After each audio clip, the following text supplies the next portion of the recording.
With me today, I have a brand new 2020 Subaru Ascent. Now, the Ascent is the largest SUV in Subaru's lineup with 3 rows of passenger space. And the Ascent was introduced back in 2019, so for 2020, not much has changed. But how does this compare with the big boys in the segment, such as the brand new Toyota Highlander and the very popular Kia Telluride?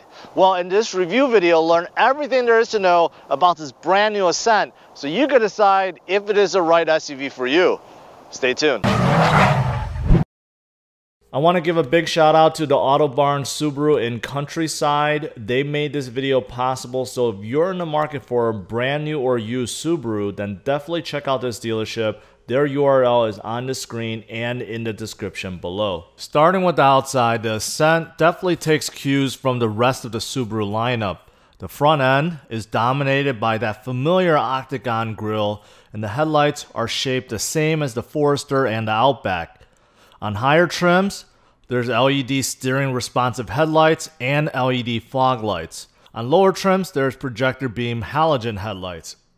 Now, moving on to the side, the Ascent has a nice profile with nice sculpted lines, a large roof rack on top, and some black cladding underneath for some ruggedness. On this Touring Edition that you see here, the mirrors are painted a satin chrome color and they are power folding. The wheels are 20-inch wheels, which look really amazing on this Ascent, and they come on the upper trims. The lower trims receive 18-inch alloy wheels. The back is squared on the side, and those taillights sit high up. There's a spoiler and privacy glass. They are standard, and the lower bumper is covered up with a lot of black cladding. Something that you hardly ever see with midsize SUVs these days is dual chrome exhaust tips that you see here. They're nowhere to be found on the Highlander nor Pilot, and only on the right side for the Telluride. The trunk in the Ascent is large, even with the third row up. The Ascent's cargo capacity behind the third row and second row is among the largest in the midsize SUV segment. There's a 12V outlet on the left side, and there's plenty of cargo room underneath. The privacy cover, as you see here, can also be stored underneath. Now, folding down the third row seats is somewhat easy. There's a strap on the top of the seat backs to get them to fold. However, there's a second set of straps to lift them back up. So after you lift up the seats, you have to utilize a different set of straps to adjust. Most manufacturers just have one strap that can do both functions. Moving to the second row, the door opens a full 90 degrees, which is really good. Inside this Touring Edition, you are greeted with nice tan leather along with a pair of captain chairs. However, the great thing about the Ascent is captain chair setup is optional on the lower trim levels as well that usually come with a bench seat. As for amenities, the second row passengers in this Touring is treated to heated seats, climate controls, a household outlet, a pair of USB ports, and also sunshades on both sides. As for space, I'm 5 feet 10 and I have maybe 4 to 5 inches of legroom and about the same with headroom. The available second row legroom seems to be considerably smaller than its rivals such as the Highlander and the Telluride. Getting into the third row is very easy. There's plenty of room in between the captain chairs and the floor is flat without any cup holders getting in the way. There's also a decent amount of space with the second row leaned forward. Leg space is okay in the third row as long as the second row seats are moved forward. Surprisingly, on each side there are 3 cup holders. And on the very right side there's a pair of USB ports also, which is very nice. On top you get a set of vents. And if you thought 3 cup holders on each side for the third row is excessive, check out the 4 cup holders on the door panels in the second row. In total, there are 19 cup holders in the Ascent. Now, moving to the first row, you'll notice the nice contrast between the 3 different colors that you see here. You also get a well laid out dash and an overall modern feel. The leather wrapped steering wheel is modern and sporty looking and shared with the rest of the Subaru lineup. The right buttons control the adaptive cruise control. Behind, there's also a solo button for the heated steering wheel.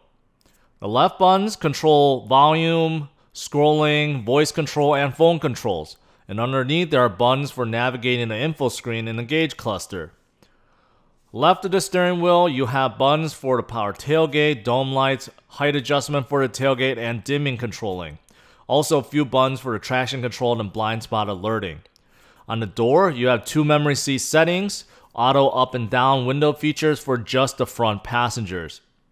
Moving on to the top info screen, this is where you get a lot of information, including your trip computer, mileage, the pitch and angle, safety features that's currently turned on, and you can also see what's in front of you utilizing the front view camera system. Now, moving on to the main 8-inch Starlink infotainment system, this is shared with the rest of the Subaru lineup. The design isn't the most modern, and there is slight lag when scrolling, but overall, it's pretty easy to use. Apple CarPlay and Android Auto are both standard, and so is Wi-Fi connectivity. There are some buttons underneath for navigating the menus, and you have a physical knob for volume and scrolling. As for climate controls, they're pretty simple to use. You have 2 knobs for setting the temperature, a large fan control knob, also buttons for controlling defroster options, recirculating, and you have 3 levels of ventilated heated seats for both the driver and passenger.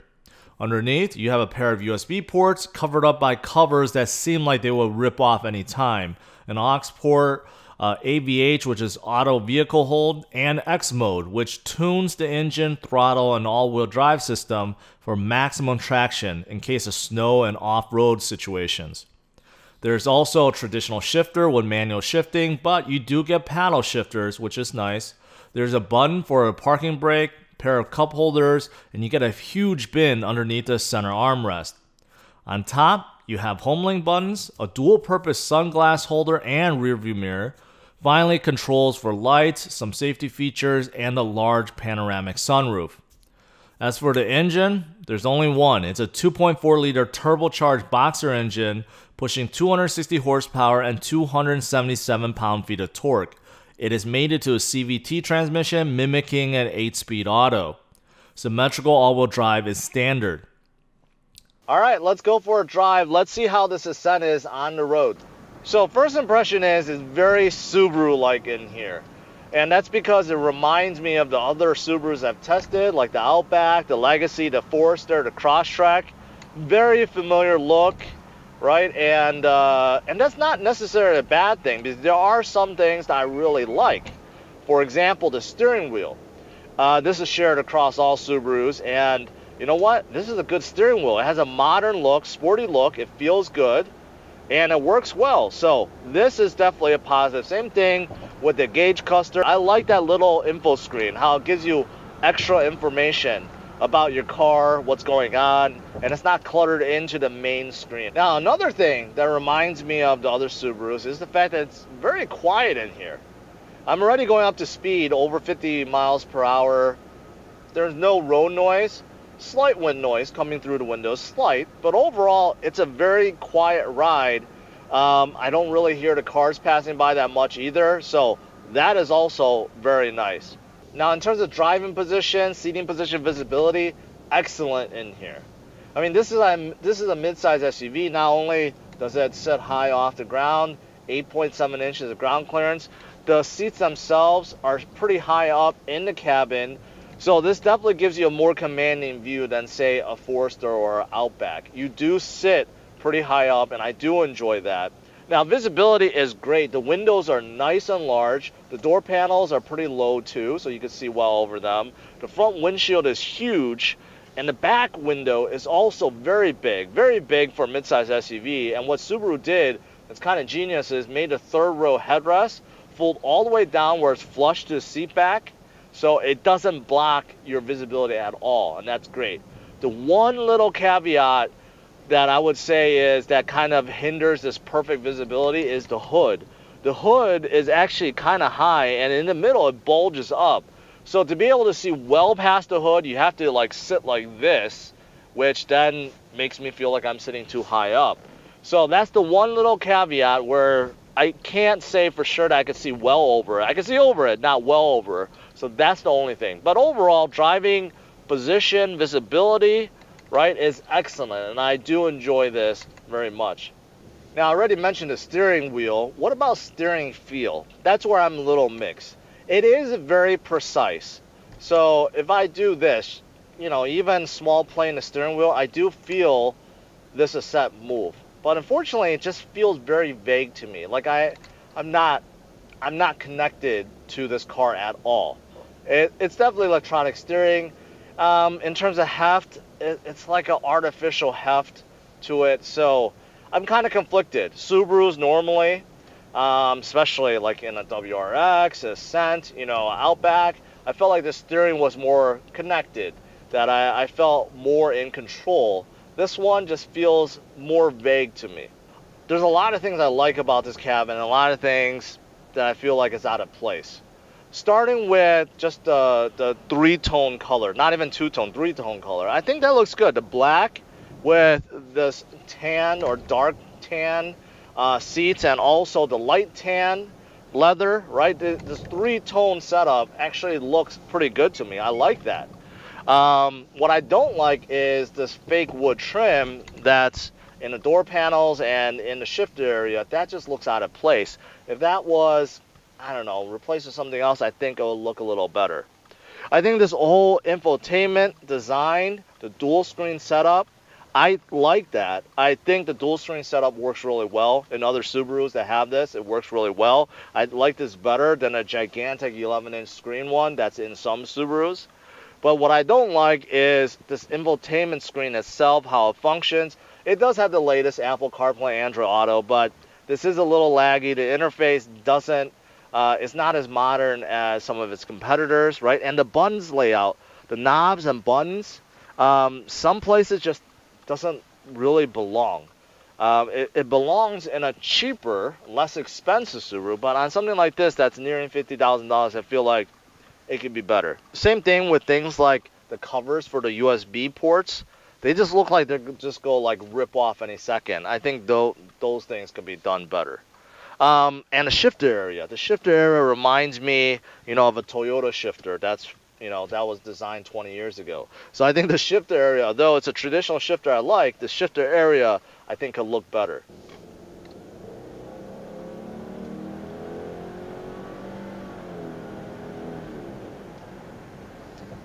Acceleration is not bad. It's not bad at all. This is one of the only midsize SUVs that utilizes a 4-cylinder turbo engine, 2.4-liter turbo engine, pushing 260 horsepower and 277 pound-feet of torque. Now, that's low compared to a lot of its main competitors or the competition by about 40 horsepower. But because it's a turbo engine, the torque kicks in right away. That didn't feel too bad. That actually got up to, I went from about 25, 30 to 60. That got up there pretty quickly. Now, one complaint a lot of people have is the fact that Subarus, including this one, uses a CVT transmission, and this one simulates 8-speed shifting. So there's certain shift points, basically. In some of the Subarus I've tested before, I felt like between the shifts, there was a huge lag or delay. And then, you know, the turbo was basically not at full boost anymore. Like, I felt like a considerable drop between those simulated shifts. I didn't get that in here. Actually, that shifted just fine and just felt like a normal automatic car. All right, so I'm in a stretch of a highway. As you guys can see, a lot of bumps, a lot of dips, imperfections. Let's see how the suspension is. I think it's pretty good. It's pretty good. Not too much rattles. I mean, I could feel it, but I think the suspension is okay. And when it's smooth, it's definitely smooth. But even on a patch like this where it's really bad, I think it's bearable. I think it's pretty good. The brakes feel normal. They catch on when expected. Not too early, not too late. So the brakes are good. Now, this Ascent does not have heads-up display, with the exception of there's a few lights that's used for eyesight. So if you're swerving out of your lanes and you know what, the car's going emergency brake because it's detecting that you're not going to brake, there's little warning lights that come up on your windshield, which is nice. It's a nice touch. So not only do you get in your gauge cluster, you get it right in your face. So that's good. But the negative is there's no true heads-up display, which is really nice. These days, there's a lot of information that could be displayed on there, and you don't get that in here. Something else that you don't get is wireless charging. That's pretty common now in midsize SUVs, especially the fully loaded ones, and this Ascent does not have it. A couple great things about this Ascent is the fact that eyesight, which is Subaru's standard safety features, that's across all trims, so you get everything that's included: adaptive cruise control, lane warning and assist, also pre-collision braking. But in this one, you also get blind spot monitoring, rear cross traffic alert, rear braking. So basically, in terms of safety, you get it all. Also across all trims is you get symmetrical all-wheel drive. So all the competition, you have to pay extra, like $2,000, $2,500 more for all-wheel drive. With the Ascent, that's not an issue. You just get it across all trim standard. As for the price, the base Ascent trim starts around $32,000, and that includes the same engine, symmetrical all-wheel drive, and safety features as the upper trims. Next, you have Premium, then Limited, and finally the Touring, which is what I'm reviewing today. The Touring comes in around $45,000, and there are no packages available. This is around $2,000 less than a fully loaded Telluride and almost $4,000 less than a fully loaded Highlander. Lastly, let's look at the good and bad to this brand new Ascent. Starting with the good, it has attractive exterior looks, there's loads of cargo room behind all rows, you get standard all-wheel drive and eyesight safety. The Ascent provides a quiet and comfortable ride with great visibility. You get good acceleration with the turbo engine, and finally easy access to the third row, and you get good overall space. As for the bad, there's a few things as well. The Ascent is lacking some features such as heads-up display and wireless charging. The cabin quality and dash design trails behind some competitors. There is a loud engine, and the CVT behavior at low speeds is a little bit tricky.